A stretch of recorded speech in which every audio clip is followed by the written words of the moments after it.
ஜெபிப்போம்.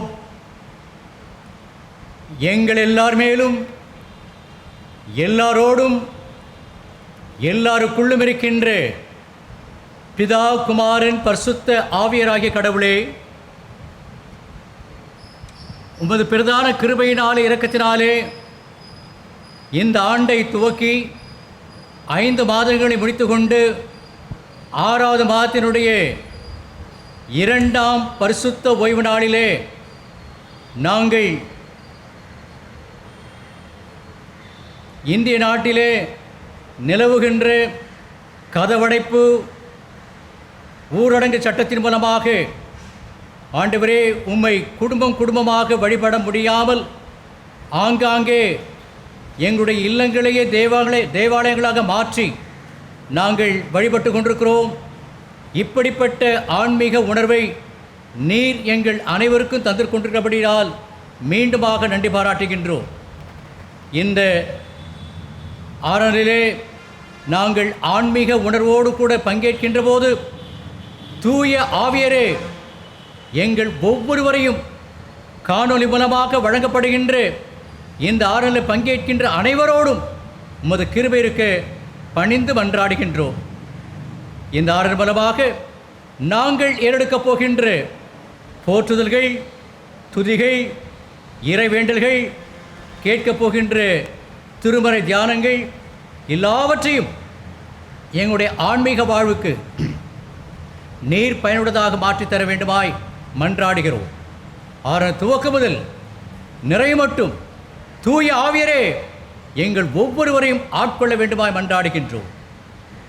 உமக்கே மாட்சிமையும் மகிமையும் என்றென்றைக்கும் உண்டாவதாக. இவை யாவற்றையும் எங்கள் அருமை ஆண்டவர் இயேசுவின் இன்ப நாமத்திலே மிகுந்த தாழ்மையோடு கூட மன்றாடுகிறோம் தந்தையே, ஆமென். ஆண்டவருக்கு துதி உண்டாகவும் இந்த நாளின் ஆராதனைக்கு ஆரம்பமாகும் நாம் யாவரும் இருக்கின்ற இடங்களிலே கிறித்தவ பாமாலையிலே 305ஆம் பாடல் வழியாக இந்த ஆராதனையை துவக்கி கடவுளுக்கு மகிமையாக நாம் தொடர்ந்து பாடுவோம். பாமாலை எண் 305. தீயோர் சொல்வதை கேளாமல், பாவத்துக்கு விலகி, பரிகாசரை சேராமல், நல்லோரோடு பழகி, கர்த்தர் தந்த வேதம் நம்பி வாஞ்சை வைத்து அதை தான் ராப்பகலும் ஓதும் ஞானி என்றும் வாழும் பாக்கியவான் என்ற பாடலை அவருக்கு புகழ்ச்சியாக பாடுவோமாக.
ஜெபம் பண்ண கடவோம்.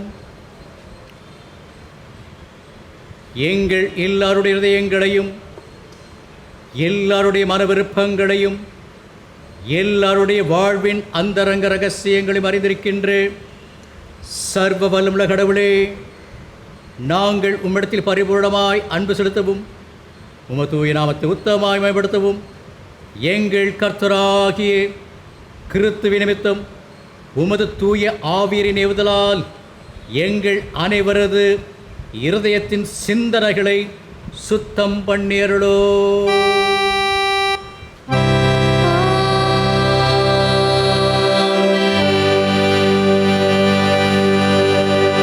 நமது இரட்சகராகிய கிறிஸ்து திருவிழம் பற்றிய சொல்லிய வார்த்தைகளாவன: நம்முடைய தேவனாகிய கர்த்தர் ஒருவரே கர்த்தர். உன் தேவனாகிய கர்த்தரிடத்தில் உன் முழுத்தோடும் உன் முழு ஆத்மாவோடும் உன் முழு மனதோடும் உன் முழு பலத்தோடும் அன்பு செலுத்துவாயாக என்பது பிரதான கற்பனை. எதற்கொப்பாயிருக்கிற இரண்டாம் கற்பனை என்னவென்றால், உன்னிடத்தில் நீ அன்பு செய்வது போல் பிறனிடத்திலும் அன்பு செய்வாயாக என்பதே. இவைகளிலும் பெரிய கற்பனை வேறொன்றுமில்லை என்றார்.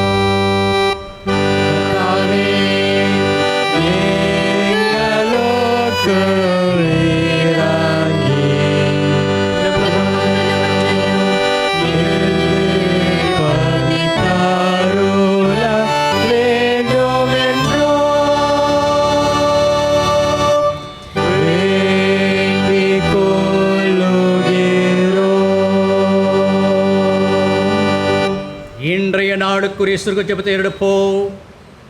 திருத்துவ திருநாளுக்கு பின்வருகின்ற முதலாம் ஞாயிற்றுக்குரிய சுருக்க ஜெபத்தை எடுப்போம். உம்மிடத்தில் நம்பிக்கை வைக்கிற யாவருக்கும் பலனாயிருக்கிற கடவுளே, எங்கள் அனைவரது ஜெபங்களை கிருபையாய் ஏற்றுக்கொண்டருளும். சாவுக்கினமான எங்கள் சுவாப பலவீனத்தினாலே உம்மாலே அன்றி நாங்கள் யாதொரு நற்காரியத்தையும் செய்ய திராணி அற்றவளாய் இருக்கிறபடினால் நாங்கள் உமது கற்பனைகளை கைக்கொண்டு மனதினாலும் செய்கையினாலும் உமக்கு பிரியமுள்ளவளாய் நடக்கும்படி எங்கள் கர்த்தராகிய இயேசு கிறிஸ்து மூலமாய் உமது கிருபையினால் சகாயம் செய்தருளோ.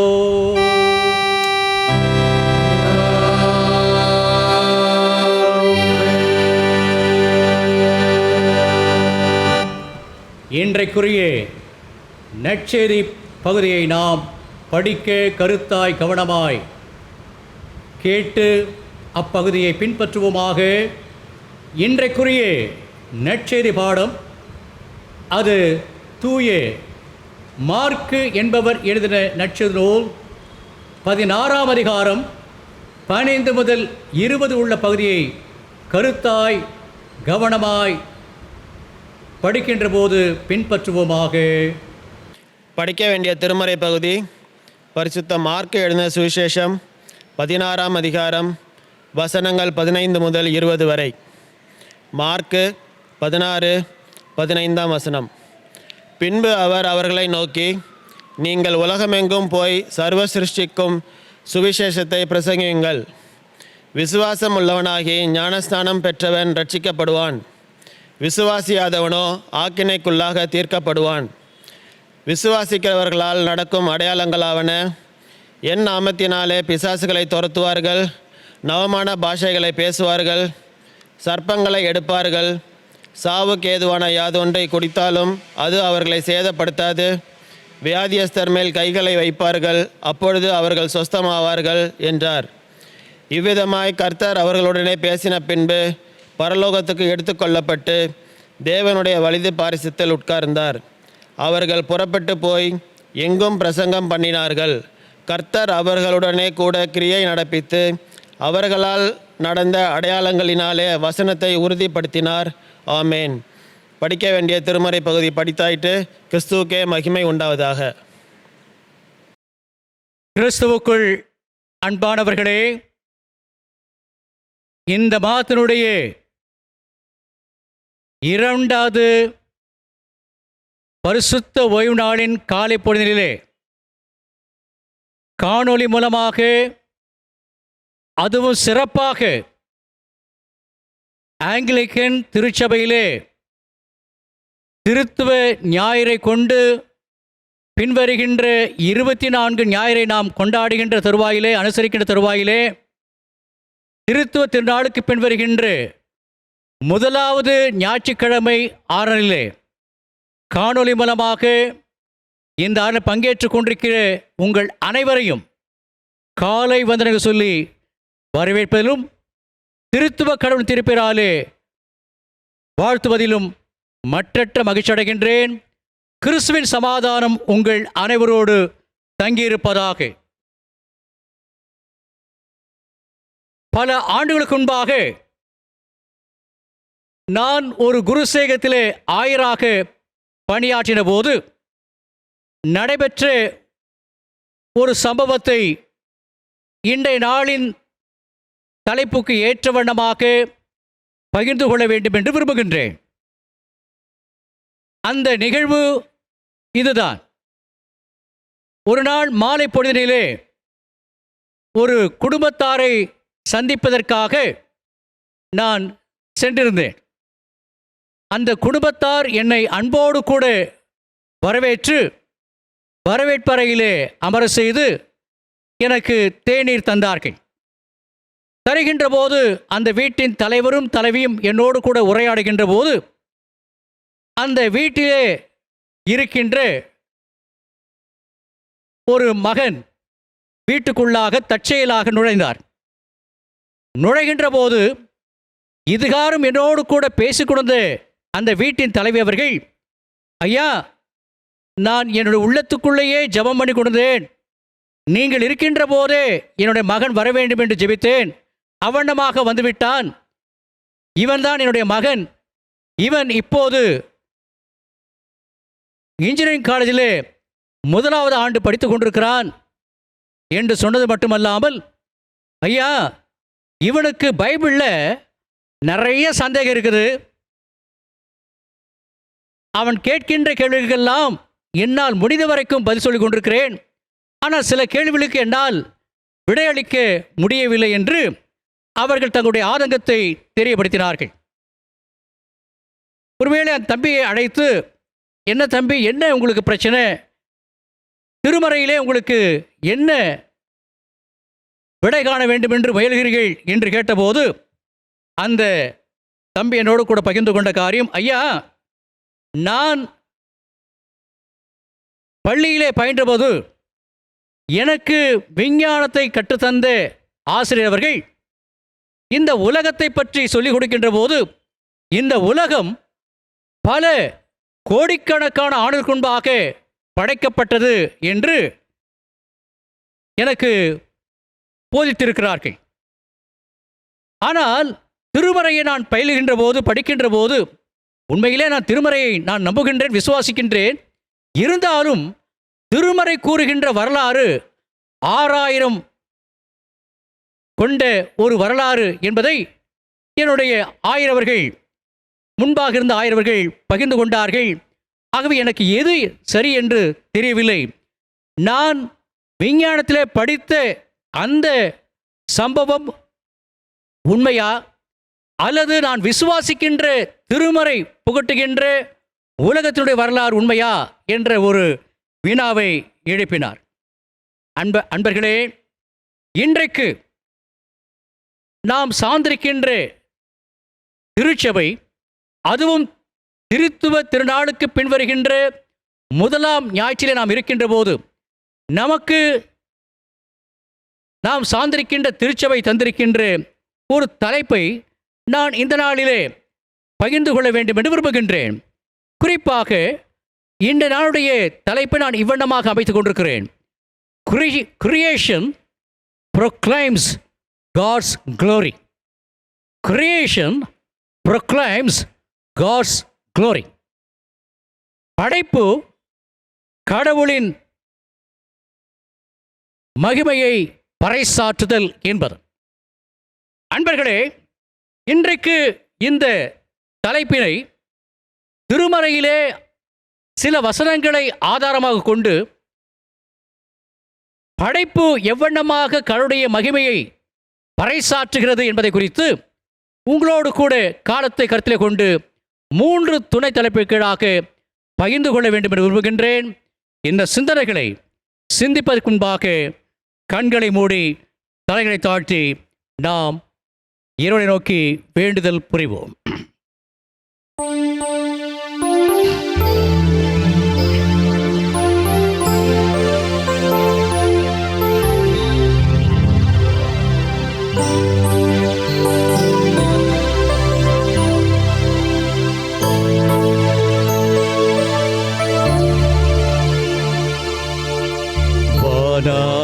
வானங்கள் யாவும் அதன் கீழுள்ள ஆகாயமும், வானங்கள் யாவும் அதன் கீழுள்ள ஆகாயமும், பூமியில் காண்கின்ற யாவும் கர்த்தா உம்மை போற்றுமே.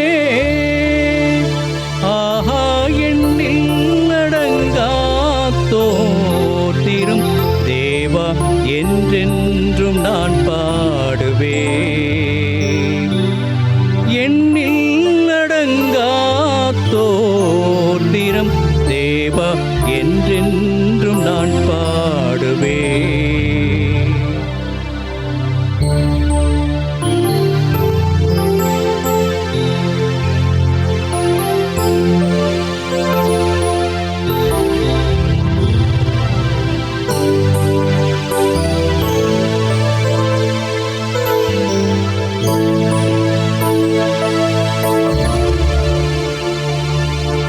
காட்டீனில் வாழ்கின்ற யாவும் கடும் காற்றும் பனித்தூறலும்,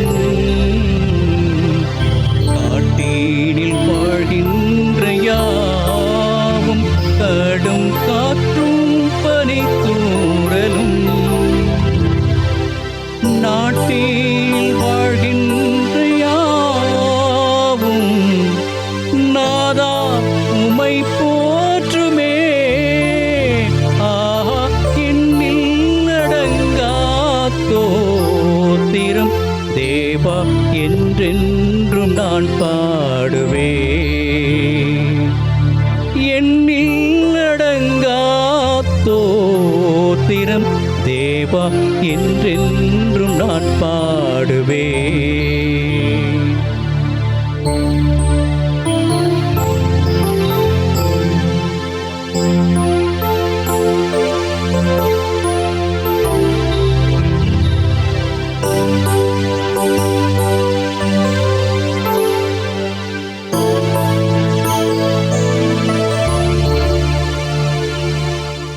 பூமியில் வாழ்கின்ற யாவும் அதன் மேலுள்ள ஆகாயமும், பூமியில் அதன் மேலுள்ள ஆகாயமும் வான்தூத சேனைகள் யாவும் தேவா உமை போற்றுமே. ஆஹா எண்ணில் அடங்கா தோத்திரம் தேவா என்றென்றும் நான் பாடுவே.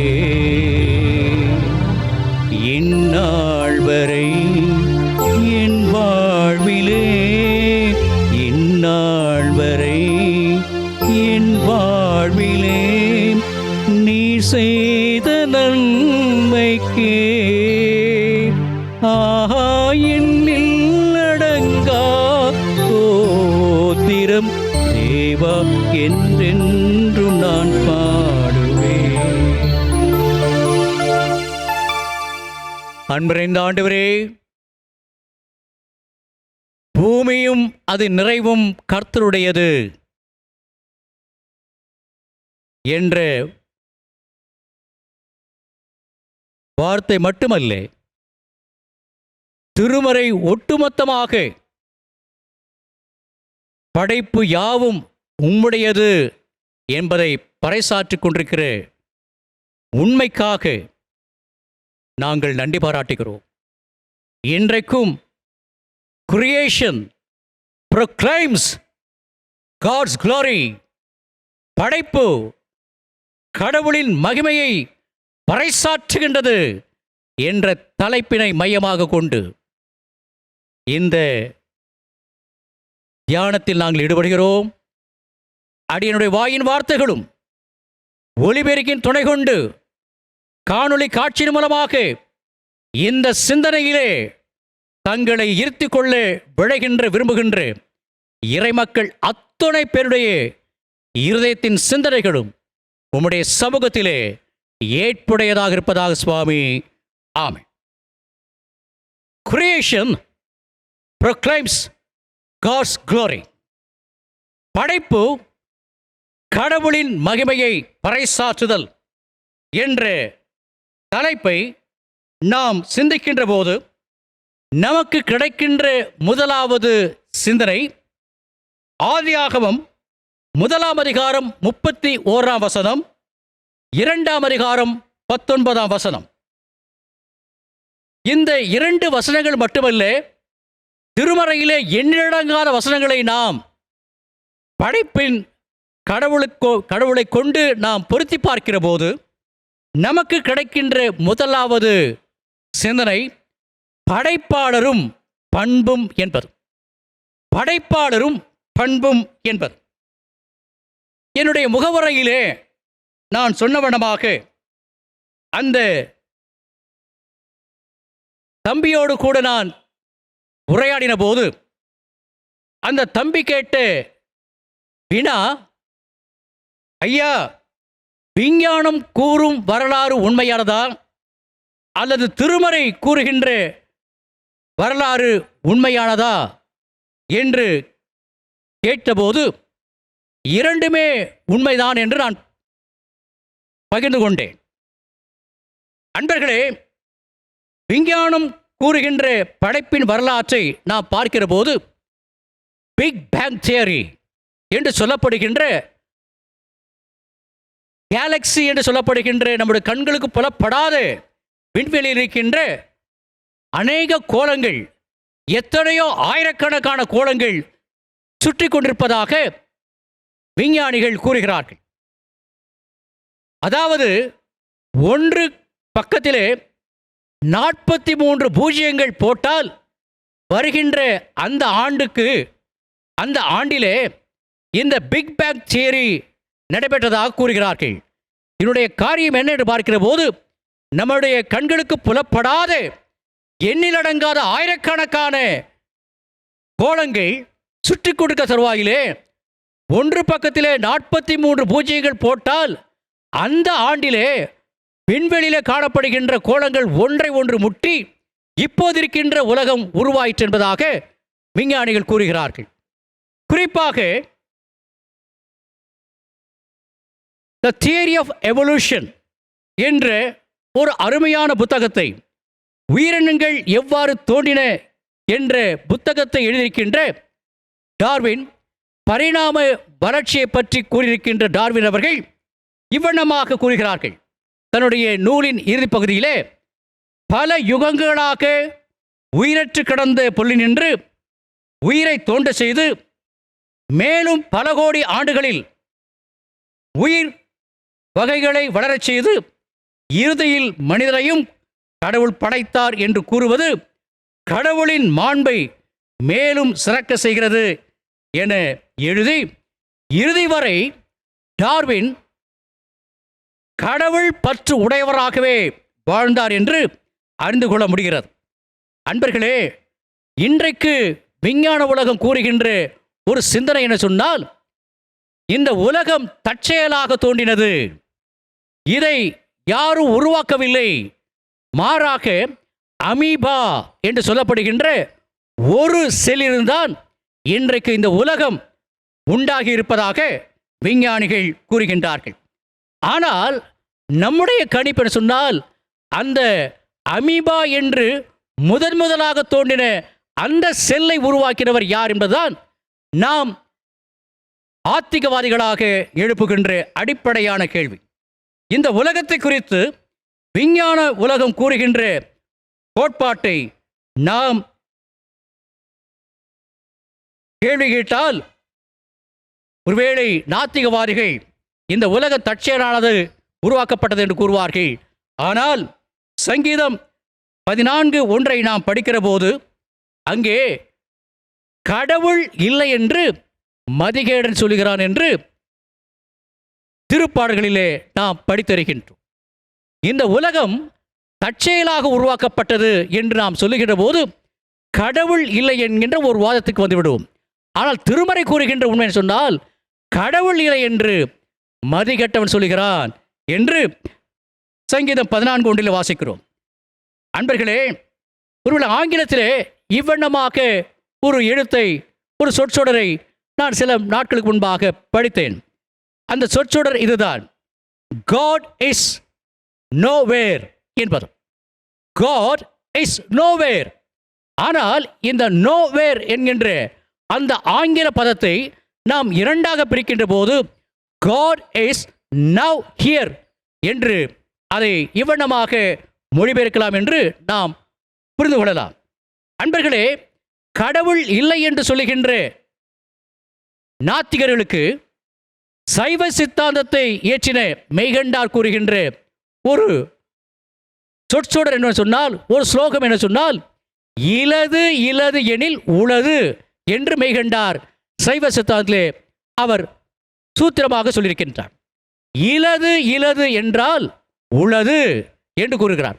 அதாவது உதாரணத்துக்கு சொல்லுகிறேனே, பெருந்தலைவர் காமராஜர் இல்லை என்று சொன்னால், பேரறிஞர் அண்ணா இல்லை என்று சொன்னால், முத்தமிழ் அறிஞர் கலைஞர் இல்லை என்று சொன்னால், அவருடைய பொருள் என்ன?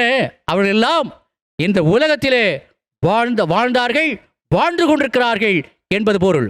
ஒரு பொருள் இல்லை என்று சொன்னால் அது இருக்கிறது என்பதுதான் மெய்கண்டார் சூத்திரம் சொல்லுகின்ற அடிப்படையான உண்மையாக இருக்கிறது.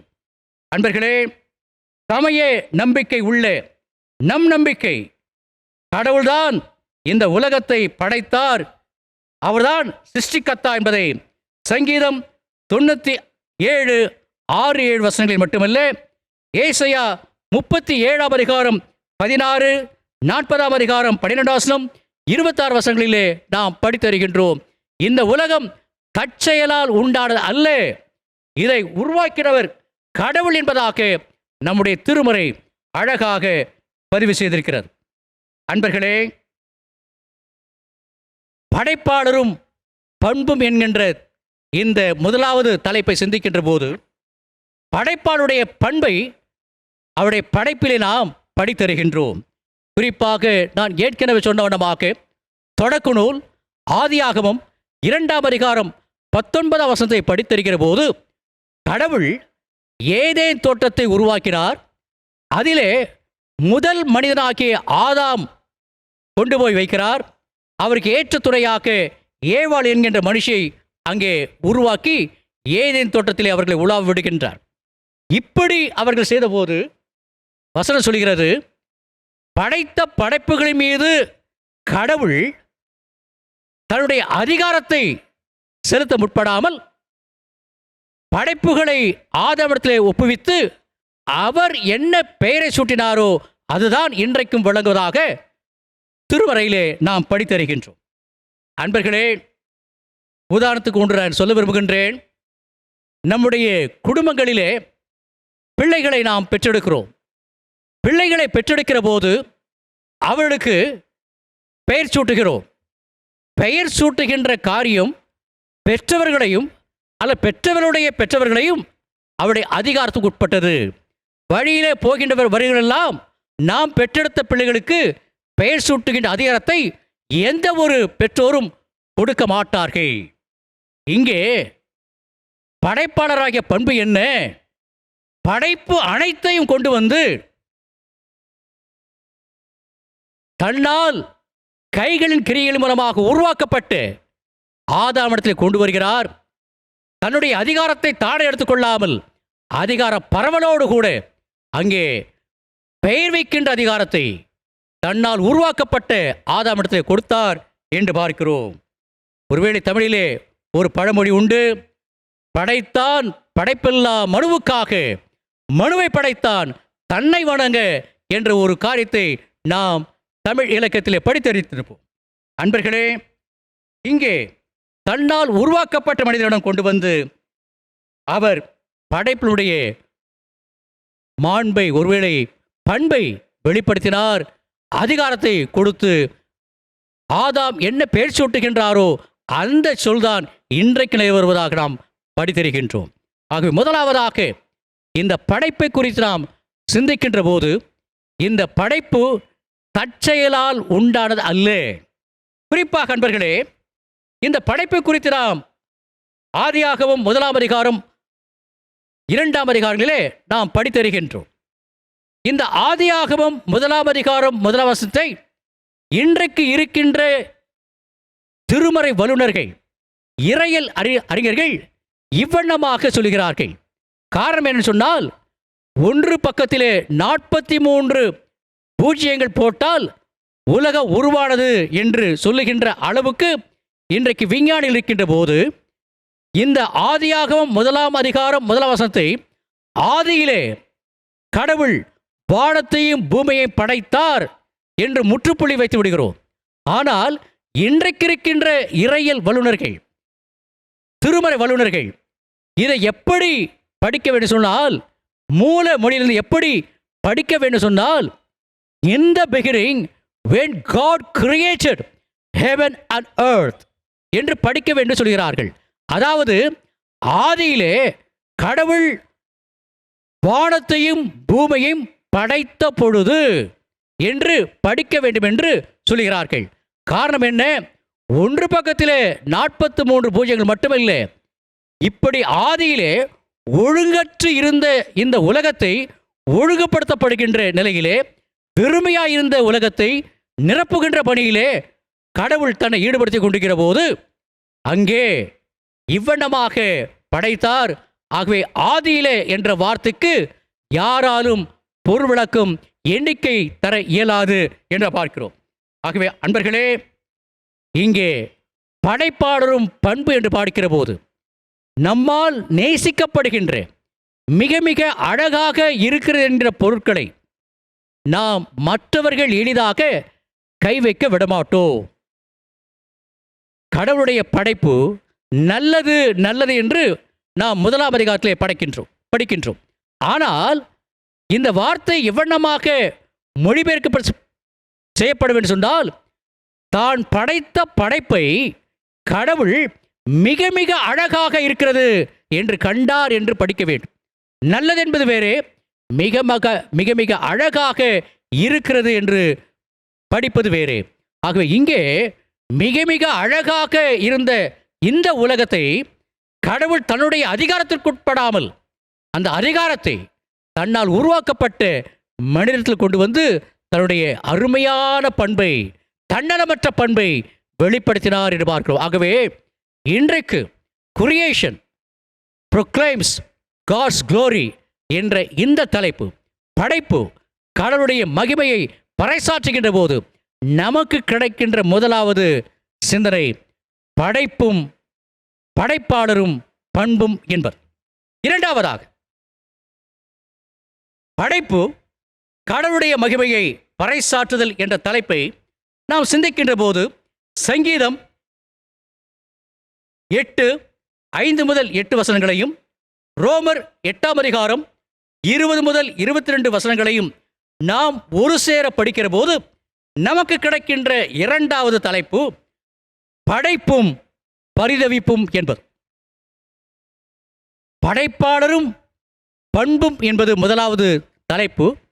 இரண்டாவதாக படைப்பும் பரிதவிப்பும் என்பது இரண்டாவது தலைப்பாக உங்கள் முன்பாக வைக்கின்றேன். கடவுள் தன்னால் படைக்கப்பட்ட படைப்புகளை 7 நாட்கள் படைப்பை, ஓய்வு நாள் என்பது கூட கடவுளால் படைக்கப்பட்ட ஒரு படைப்பு தான். ஆக 7 நாட்களுடைய படைப்பை கடவுள் கண்டபோது மிக மிக அழகாக இருக்கிறது, நல்லது என்று உலகத்தினுடைய நிலையை படைக்கின்ற போது கண்டார். ஆனால் இன்றைக்கு இருக்கின்ற உலகத்துடைய நிலை என்ன? தயவு செய்து திருமறை வைத்துக் கொண்டிருப்பவர்கள் என்னோடு கூட ஆதியாகமம் 1ஆம் அதிகாரத்தை திருப்பிக் கொள்ளும்படியாக மிக பட்சமாக கேட்டுக்கொள்கின்றேன். முதலாவதாக ஆதியாகமம் 1ஆம் அதிகாரம் 3 முதல் 3-5 உள்ள வசனங்களையும், 14 முதல் 14ஆம் வசனம், 19ஆம் வசனம் இவைகளை நாம் படிக்கிற போது கடவுள் பகல் இரவை உண்டாக்கினார். இந்த பகல் இரவு என்பதுதான் காலநிலையாக நாம் கணக்கிட்டு கொண்டிருக்கிறோம். ஆனால் இப்படி கடவுள் பகல் இரவு என்று சூரியன் சந்திரத்தின் மூலமாக படைத்தார் என்று பார்க்கிறோம். இந்த காலநிலையை இன்றைக்கு நாம் பார்க்கிற போது கடவுளால் ஆரம்ப நிலையிலே மிக அழகாக நல்லது என்று காலநிலையை கடவுள் படைத்த போது இன்றைக்கு இருக்கின்ற காலநிலையினுடைய நிலைப்பாடு என்ன என்று பார்க்கிற போது எல் கேமினோ என்ற வார்த்தையை இன்றைக்கு விஞ்ஞானிகள் பயன்படுத்துகிறார். இதனுடைய பொருள் என்ன? காலநிலை மாற்றம். இன்றைக்கு கடவுளால் பகல் இரவு என்று ஒரு அளவீடு கொண்டு கடவுள் காலநிலையை வரையறுத்த போது இன்றைக்கு மனிதன் மிக மிக அழகாக காலநிலையை கூட அளவோடு கூட படைத்து அந்த இதனுடைய காரியத்தை பரிதாபமாக மாற்றிவிட்டார் என்று பார்க்கிறோம். தொடர்ந்து ஆதியாகமம் 1ஆம் அதிகாரம் 7-8 வசனங்களை படிக்கிற போது கடவுள் ஆகாய விரிவு வானத்தை உண்டாக்கினார் என்று பார்க்கிறோம்.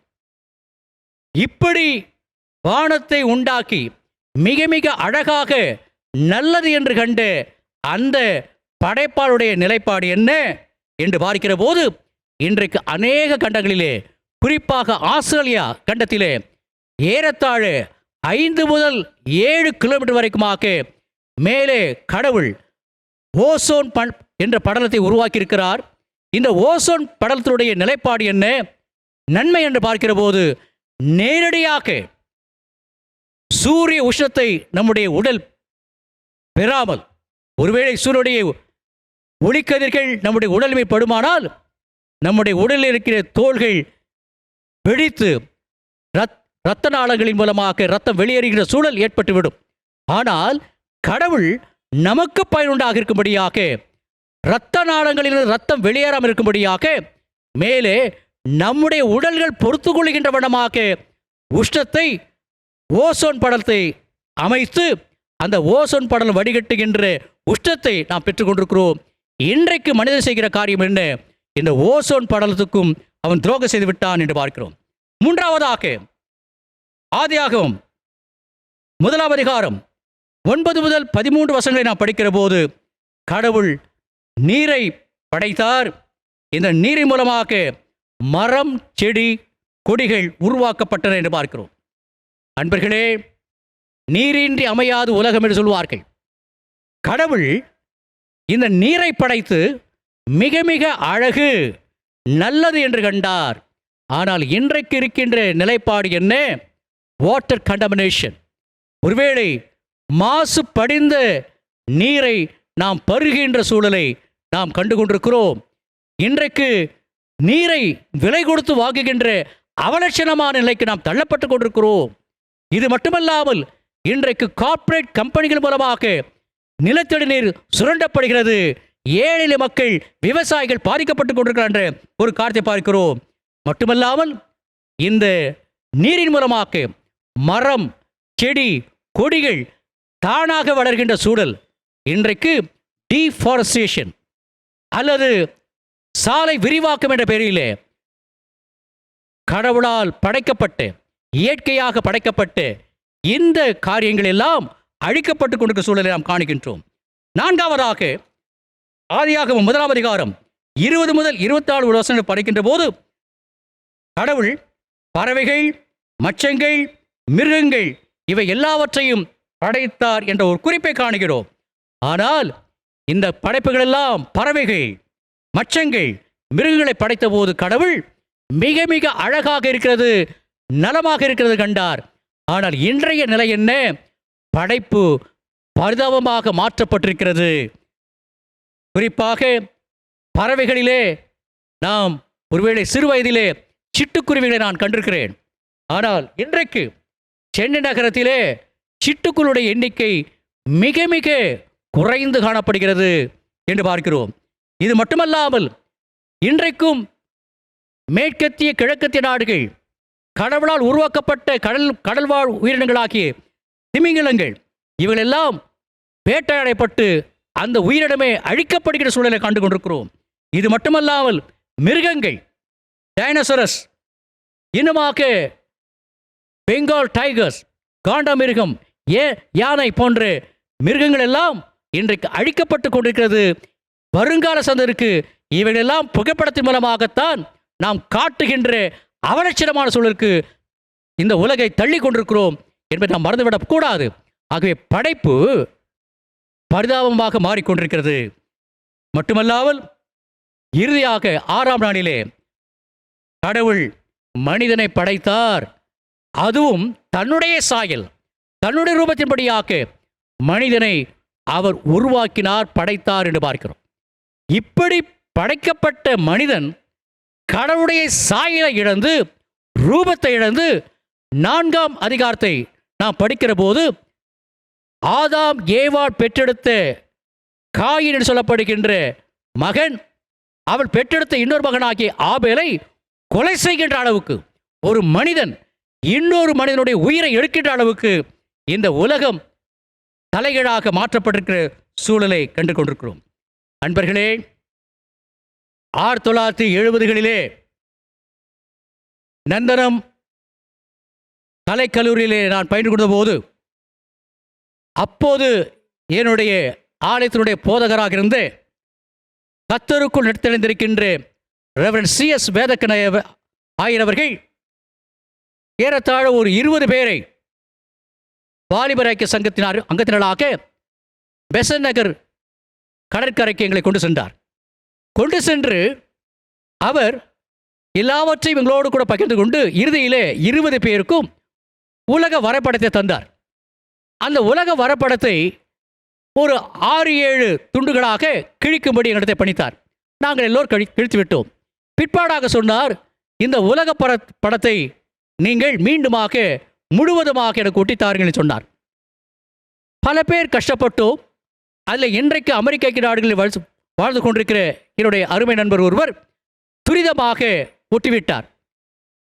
காரணம் என்று கேட்டபோது அந்த உலக படத்தின் பின்பாக ஒரு மனித உருவம் வரையப்பட்டிருந்தது. அந்த உருவத்தை அவர்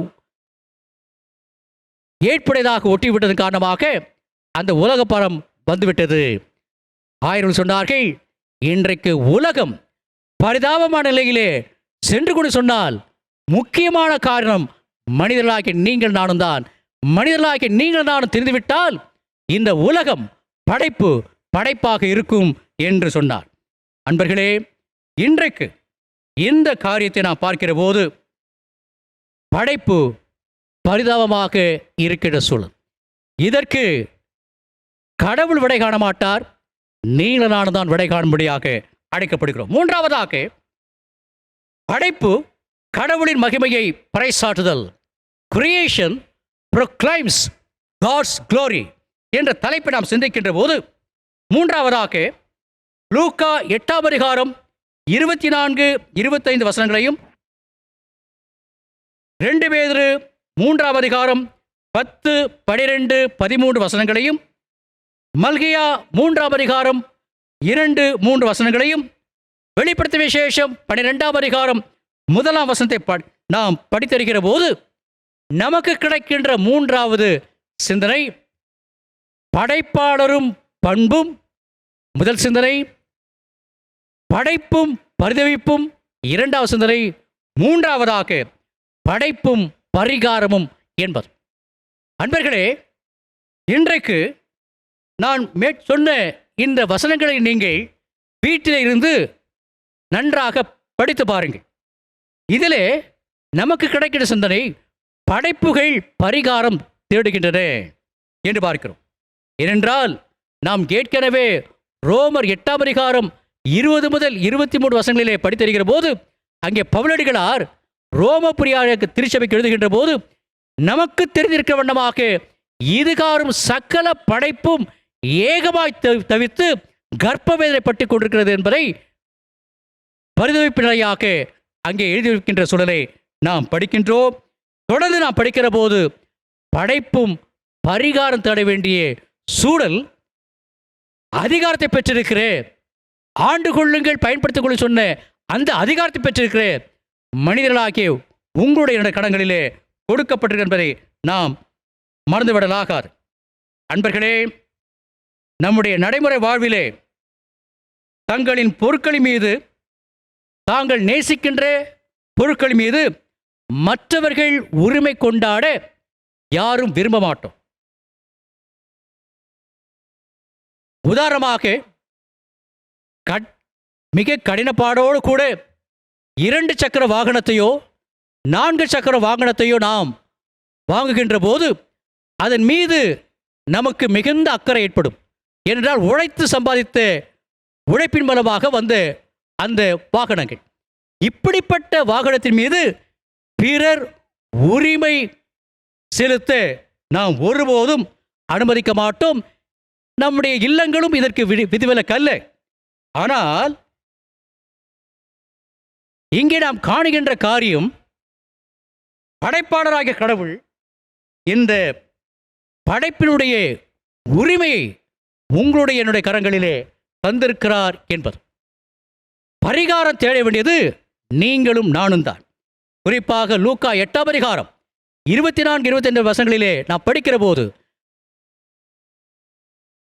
கலிலேயா கடலில் சென்று கொண்டிருக்கிற இறைமைந்தனாகிய இயேசு கிறிஸ்து படகு மூழ்குகின்ற தருவாயிலே எழுந்து நின்று காற்றையும் கடலையும் அதட்டி அமைதல் உண்டாக்கி தன்னுடைய படைப்பின் மீது தனக்குள்ள அதிகாரத்தை அவர் கண்டார்.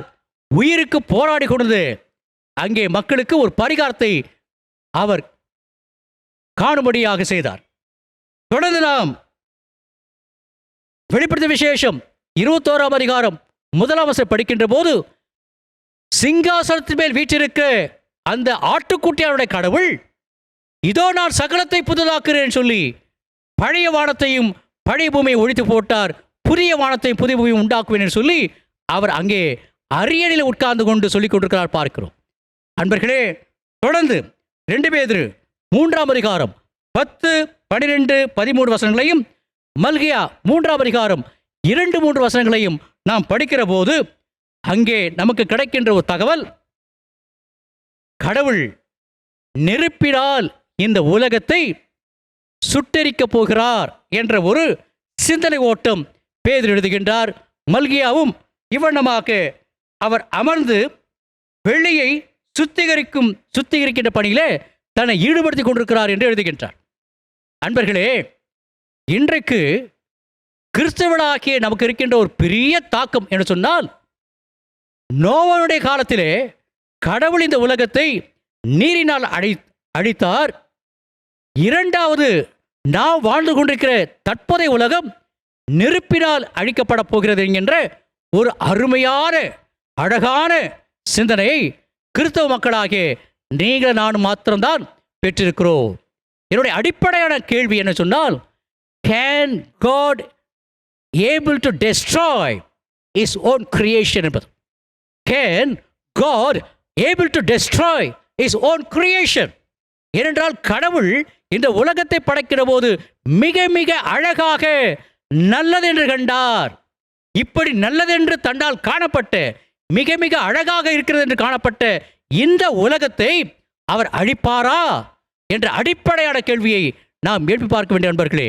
குறிப்பாக நான் இப்போது குறிப்பிட்ட 2 பேதுரு 3ஆம் அதிகாரம் 10, 12, 13 வசனங்களையும், மல்கியா 3ஆம் அதிகாரம் 2, 3 வசனங்களை படிக்கிற போது இந்த நெருப்பு என்பது 2 நிலைகளில் நாம் புரிந்து கொள்ள வேண்டும். ஒன்று, நெருப்பு என்பது டெஸ்ட்ராயிங் ஃபேக்டர், அழிக்கக்கூடியது. இன்னொன்று, நெருப்பு என்பது சுத்திகரிக்கின்ற பணியை செய்யக்கூடியது. அன்பர்களே, நம்மில் அநேகர் கத்தி என்று சொன்னாலே எதற்கு பயன் சொன்னால் குத்துவதற்கு சொல்லுவோம். காய்கறி அறிவதற்கு, வீட்டிலே பயன்படுவதற்கு என்று சொல்ல மாட்டோம். நம்முடைய எண்ணங்கள் எல்லாம் கத்தி என்று சொன்னாலே பிறர் குத்துவதற்கு. ஆனால் மாறாக நெருப்பு என்று சொன்னால் அழிப்பதற்காக அல்ல, சுத்திகரிப்பதற்காக என்று பார்க்கிறோம். ஆகவே கடவுள் இந்த உலகத்தை நெருப்பினால் சுத்திகரிக்க வேண்டும் என்று விரும்புகிறார். அதற்கு கருவிகளாக நீங்கள் நானும் அழைக்கப்படுகிறேன் சொன்னால் 2 கொரிந்தியர் 5ஆம் அதிகாரம் 17ஆம் வசனத்திலே பவுல் எழுதுகிற போது, ஒருவர் கிறிஸ்துவுக்குள் இருந்தால் புதிய சிருஷ்டியாக இருக்கிறார், பழையவைகள் எல்லாம் ஒழிந்து போயின, எல்லாம் புதிதாயின என்று எழுதுகின்றார். அதாவது அவருடைய பொருள் என்ன? அவருடைய அணுகுமுறைகள், his approaches will be entirely changed என்பதால் அவனுடைய பொருள். ஒருவர் கிறிஸ்துவுக்குள்ளாக இருந்தால், கிறிஸ்து எவ்வளமாக புதிய வானத்தையும் புதிய பூமியையும் உங்கள் மூலமாக என் மூலமாக படைக்க வேண்டும் என்று விரும்புகிறாரோ, சுத்திகரிக்க வேண்டும் என்று விரும்புகிறாரோ, அந்த பணியை நாம் கிறிஸ்துவுக்குள் வாழுகின்ற போதுதான் நம்முடைய அணுகுமுறைகள் மாறி அவரோடு கூட அவருடைய சித்தத்தை நாம் செயல்படுத்த முடியும். அன்பர்களே, ஆகவே இன்றைய நாளிலே படைப்பு கடவுளுடைய மகிமையை பறைசாற்றுதல், கிரியேஷன் proclaims God's glory என்ற தலைப்பை நாம் சிந்திக்கின்ற போது நமக்கு கிடைக்கின்ற முதலாவது சிந்தனை படைப்பாளரும் பண்பும். படைப்புகளின் மீது அதிகாரத்தை செலுகின்ற உரிமையை கடவுள் உங்களுக்கும் எனக்கும் வழங்கியிருக்கிறார். அந்த உரிமையை நாம் பாதுகாக்க வேண்டும். இரண்டாவதாக படைப்பும் பரிதவிப்பும். இன்றைக்கு கடவுளால் படைக்கப்பட்ட அனைத்து உயிரினங்களும், ஆகாயம் உட்பட எல்லாம் மனிதனுடைய தன்னலத்தின் மூலமாக அழிந்து போட்டு கொண்டிருக்கிறது. இனி வருகின்ற சந்ததியினருக்கு நாம் எப்படிப்பட்ட காரியங்களை வரலாற்று சின்னங்களாக, கடவுளுடைய படைப்புகளாக நாம் விட்டு செல்ல இருக்கிறோம், பாதுகாக்க இருக்கிறோம் என்பதை வினா எழுப்பி பார்க்க, விடை காண நாம் அழைக்கப்படுகிறோம். மூன்றாவதாக படைப்பும் பரிகாரமும் என்பது. இன்றைக்கு படைப்பாளராக கடவுள் உங்கள் மூலமாக என் மூலமாக பரிகாரத்தை காண வேண்டும் விரும்புகிறார். நான் போன வாரத்தை கூட சொன்னேன், God will not act directly. இந்த திருமறை புத்தகம் கூறுகின்ற அடிப்படையான செய்தி, கடவுள் ஒருபோதும் நேரடியாக செயலாற்ற மாட்டார் என்பதால் இந்த புத்தகம் உங்களுக்கு எனக்கு கொடுக்கின்ற அடிப்படையான ஓர் உண்மை. ஏனென்றால் கடவுள் தன்னுடைய விருப்பத்தை, தன்னுடைய சித்தத்தை இந்த உலகத்திலே செயலாற்ற வேண்டும் சொன்னால், அவருக்கு ஏற்புடைய, அவருடைய சித்தத்திற்கு உடன்படுகின்ற, விருப்பத்தை செய்ய விரும்புகின்ற மக்களின் மூலமாகத்தான் அவர் செய்ய வேண்டும் விரும்புகின்றார். ஆகவே சிங்காசனத்தை வீற்றிருக்கிற கடவுள், இதோ நான் சகலத்தையும் புதிதாக்குகிறேன், புதிய வானத்தையும் புதிய பூமியையும் உண்டாக்குறேன் சொன்னால், அவரால் செய்ய இயலாது. உங்கள் மூலமாக என் மூலமாக செய்ய வேண்டும் என்று விரும்புகிறார். அப்படிப்பட்ட பணிக்கு நம்மை நாமே அர்ப்பணிக்க கடவுள் கிருபை புரிவாராக. ஆமென். சபையாருக்கு அறிவிக்க வேண்டிய அறிவிப்புகை. அன்பர்களே, கடந்த வாரத்திலே அறிவித்த அதே அறிவிப்பை மீண்டுமாக உங்கள் அனைவருக்கும் நினைவுபடுத்த வேண்டும் என்று விரும்புகின்றேன். கடந்த 26/5/2020 அன்று நடைபெற்ற சேகரக்குழு கூட்டத்தில் சந்தா உரை காணிக்கை இவைகளுக்கான கீழ்க்கண்ட தீர்மானங்கள் நிறைவேற்றப்பட்டது. எழும்பூர், புதுப்பேட்டை, ஆயிரவிளக்கு, சிந்தாதிரிப்பேட்டை, புரசைவாக்கம், கீழ்ப்பாக்கம், சேத்துப்பட்டு ஆகிய பகுதிகளில் வசிக்கும் சபையாருக்கு சந்தா உரைகள் நமது ஆலய பணியாளர் திரு நம்பிராஜன் மூலமாக உங்களுடைய இல்லங்களுக்கு அனுப்பி வைக்கப்படும். தொலைவில் உள்ளவர்கள் நமது சபை அலுவலர் திரு ஸ்டீஃபன் அவரிடம் தொலைபேசியில் அவரது தொலைபேசி எண் 9942111122 தொடர்பு கொண்டால் உங்களுக்கு நேரடியாகவோ அல்லது நீங்கள் வந்து நேரடியாகவோ பெற்றுக்கொள்ள ஒழுங்கு செய்யப்பட்டுள்ளது. சபையார் சபை உரை காணிக்கைகளையும் பொதுவான காணிக்கைகளையும் செலுத்த விரும்புவோர் ஒவ்வொரு நாளும் ஆலயத்தின் முகப்பிலே மேசை மீது வைக்கப்பட்டுள்ள காணிக்கை பெட்டியில் உங்களுடைய காணிக்கைகளை காலை 7 மணி முதல் மாலை 6 மணி வரை செலுத்தவோ அல்லது நேரடியாக சபை அலுவலர் திரு ஸ்டீஃபன் அவரிடம் செலுத்தவோ அறிவுறுத்தப்படுகிறீர்கள். இந்த ஒழுங்கை சபையார் ஊரடங்கு தளர்த்தப்படும் வரை பின்பற்றுமாறு மிக மிக பட்சமாக கேட்டுக்கொள்ளப்படுகிறீர்கள். செபிப்போ. எங்கள் அன்பு நிறைந்த ஆண்டவரே, இந்த மாதத்தினுடைய 2வது ஞாயிற்றுக்கிழமையிலும் நாங்கள் உம்மை ஆராதிக்க, உம்மை போற்ற, எங்களுடைய இறைவேண்டல்களை ஏறெடுக்க, திருமறை வசனத்தை கொடுத்திருந்த தலைப்பின் அடிப்படையிலே தியானிக்க நீர் கொடுத்த இப்படிப்பட்ட பாக்கியத்திற்காக, சந்தர்ப்பத்திற்காக, தருணத்திற்காக இறைவா உள்ளத்தின் அடித்தளத்திலிருந்து நாங்கள் ஒவ்வொருவரும் உமக்கு கோடான கோடி துதி தோத்திரங்களை ஏறெடுக்கின்றோம். ஆண்டவரே, உலகளாவிய நிலையிலே ஒவ்வொரு நாளும் கரோனா தொற்று வியாதி மூலமாக பாதிக்கப்பட்டு உயிரிழப்புகள் ஏற்படுகின்ற காட்சியைக் கண்டு நாங்கள் மனவருந்துகின்றோம். இப்படிப்பட்ட நிகழ்வுகள் தொடராத வண்ணம் நீர் பாதுகாத்து கொள்ள வேண்டுமாய் மன்றாடுகிறோம். இந்த தொற்று வியாதியின் மூலமாக உயிருக்காக மருத்துவமனையிலே அனுமதிக்கப்பெற்று போராடி கொண்டிருக்கிற மக்களுக்காக, சிகிச்சை பெற்று வருகின்ற மக்களுக்காக நாங்கள் அனைவருமாக விசுவாச குடும்பத்தாராக இணைந்து உம்மிடத்தில் இறைஞ்சுகின்றோம். ஆண்டவரே, விசுவாசத்தோடு கேட்கிற எவர்களும் பெற்றுக்கொள்கிறார்கள் என்ற வார்த்தையின் அடிப்படையிலே, கேளுங்கள் தரப்படும் என்ற வார்த்தையின் அடிப்படையிலே நாங்கள் நம்பிக்கை வைத்தவர்களாக, மிக சிறப்பாக உயிர்த்தெழுந்த ஆண்டவன் மீது நம்பிக்கை வைத்தவர்களாக இந்த மன்றாட்டுகளை எடுக்கிறோம். நிச்சயமாக ஒவ்வொருவரும் காப்பாற்றுவீர் விசுவாசிக்கிறோம். குணம் பெற்று தன்னுடைய இல்லங்களுக்கு திரும்பியிருக்கிற மக்களையும் நீர் கிருபையாக கண்ணோக்கிட வேண்டுமாய் மன்றாடுகின்றோம். தாய் திருநாட்டுக்காக ஜெபிக்கின்றோம். ஆண்டவரே, இப்போதும் பல மாநிலங்களிலே புலம்பெயர்ந்து கால்நடையாகவே பல நூற்றுக்கணக்கான மைல்களை இந்த உஷ்ணத்திலும் கடந்து கொண்டிருக்கிற, குடும்பமாக கடந்து கொண்டிருக்கிற மக்களுக்காக, ஏழை எளிய மக்களுக்காக நாங்கள் பணிவன்போடு கூட மன்றாடுகிறோம். இப்படி புலம்பெயர்ந்து அவர்கள் நடக்கின்ற தருவாயிலே எத்தனையோ உயிரிழப்புகளை சாலைகளிலும் தண்டவாளங்களிலும் பசின் கொடுமையினாலும் பாதிக்கப்பட்டு கொண்டிருக்கிற சூழலை நாங்கள் நினைந்து உம்மிடத்திலே பணிவன்போடு கூட மன்றாடுகிறோம். இப்படிப்பட்ட மக்கள் புலம்பெயர்ந்து செல்கின்ற போது உச்ச நீதிமன்றம் கொடுத்திருக்கின்ற தீர்ப்பின் அடிப்படையிலே மத்திய மாநில அரசுகள் இவளுக்கு வேண்டிய பொறுப்போடு கூட, பொறுப்புணர்வோடு கூட தேவைகளை சந்திக்க வேண்டுமாய் மன்றாடுகின்றோம். இந்த தொற்று வியாதி மூலமாக தங்களுடைய வாழ்வாதாரங்களையே இழந்து தவித்துக் கொண்டிருக்கிற அனைத்து மக்களையும், வியாபாரிகளையும், நடைபாதை வாசிகளையும், விவசாயிகளையும், பல்வேறுபட்ட கைத்தொழில் புரிந்து கொண்டிருக்கிற மக்களையும், நெசவாளர்களையும் நீர் கிருபையாக கண்ணோக்கிட வேண்டுமாய் மன்றாடுகின்றோம்.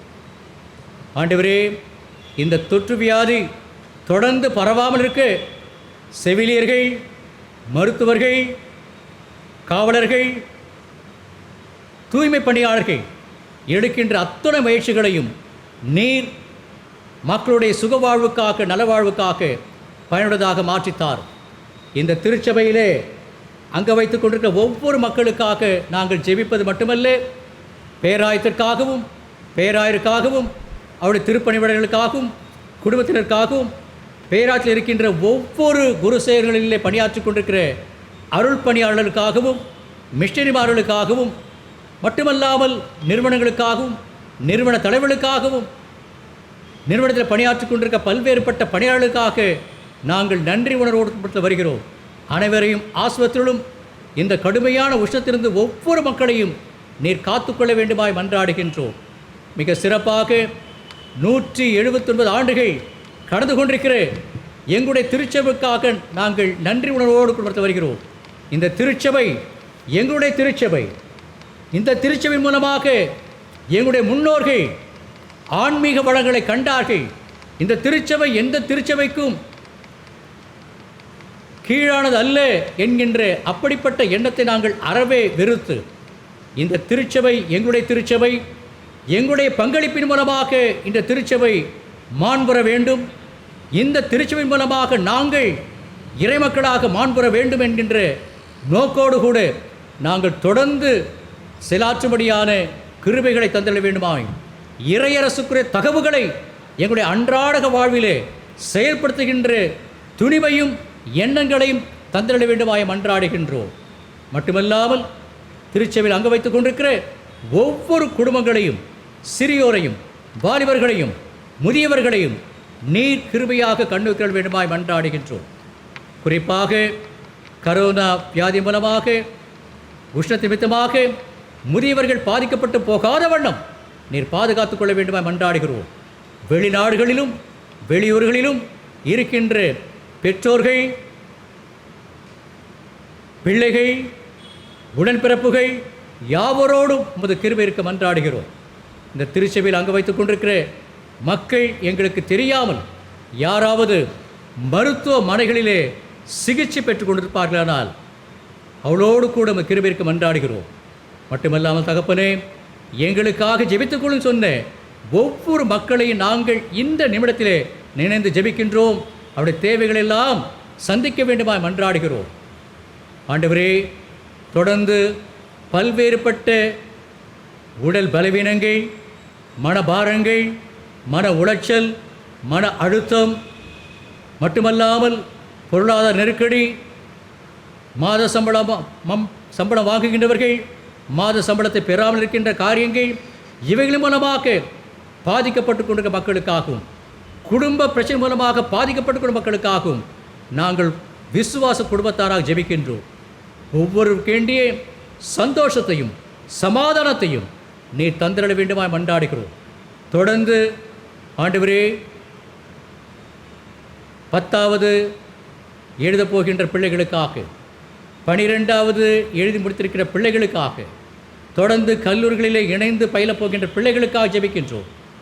அவர்கள் எடுக்கின்ற முயற்சிகளுக்கு ஏற்ற வண்ணமாக நல்ல முடிவுகளை தந்திட வேண்டுமாய் மன்றாடுகிறோம். இன்றைய நாளிலும் இவ்வார நாட்களிலும் தங்களுடைய பிறந்த நாட்களையும் இல்லற இனவி நாளையும் கண்டும் காணிருக்கின்ற அன்பர்கள், தம்பதியினர் யாவருக்காக ஜெபிக்கின்றோம். அனைவரையும் நீர் ஆசீர்வதிக்க வேண்டுமாய் மன்றாடுகிறோம். இவை யாவற்றையும் எங்களுக்காக பிறந்து வாழ்ந்து சிலுவையிலே மரித்து தாம் சொன்னபடியே 3ஆம் நாள் உயிர்த்தெழுந்து குறிக்கப்பட்ட மலையிலே விண்ணுக்கு எடுத்துக்கொள்ளப்பட்டு பிதாவின் வலபாசில் வீற்றிருந்து இதோ சீக்கிரமாய் வருகிறேன், அவருடைய அந்தரங்கமான, மறைமுகமான, வெளியரங்கமான கிரியைகளுக்கு தக்கதாக பலன் நியாய தீர்ப்பு என்னோடு கூட வருகிறது என்று இரண்டாவது முறையாக நியாய தீர்ப்பு செய்ய வருகின்ற இறைமைந்தர் இயேசு வழியாக நெஞ்சுகின்றோம் தூய தந்தையே, ஆமென். கர்த்தருடைய ஜெபத்தை நாம் அனைவரும் பாடுபடியாக ஏறெடுப்போமாக. பரமண்டலத்தின் எங்கள் பிதாவே,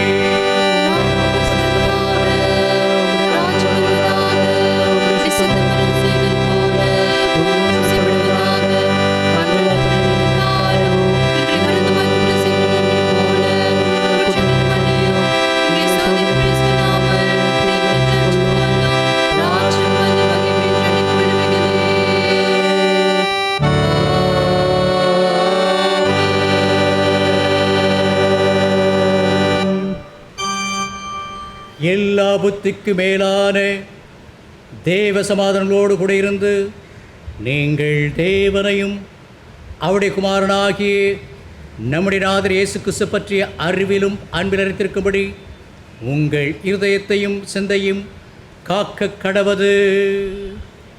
பிதா, குமாரன், பரிசுத்த ஆவியராகிய சர்வ வல்லமை பொருந்திய தேவனுடைய ஆசீர்வாதங்களுக்குள்ளே இருந்து எப்பொழுதும் உங்களோட கூட நிலைத்திருக்க கடவது.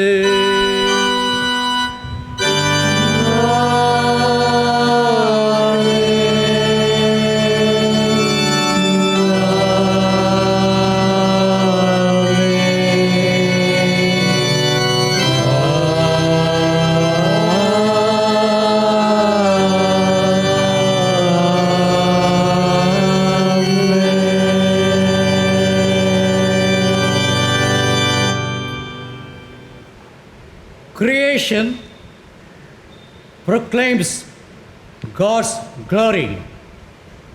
படைப்பு கடவுளின் மாட்சியை பறைசாற்றுதல் என்கின்ற தலைப்பு எடுத்தியம் என சிந்தனைகள் படைப்பாளரும் பண்பும், படைப்பும் பரிதவிப்பும், படைப்பும் பரிகாரமும் என்பவைகளே. கர்த்தர் உங்களோடு இருப்பாராக, இருப்பாராக. சமாதானத்தோടെ உலகத்துக்குள் புறப்பட்டு செல்லுங்கள். கர்த்தரின் நாமத்தினாலே ஆமென்.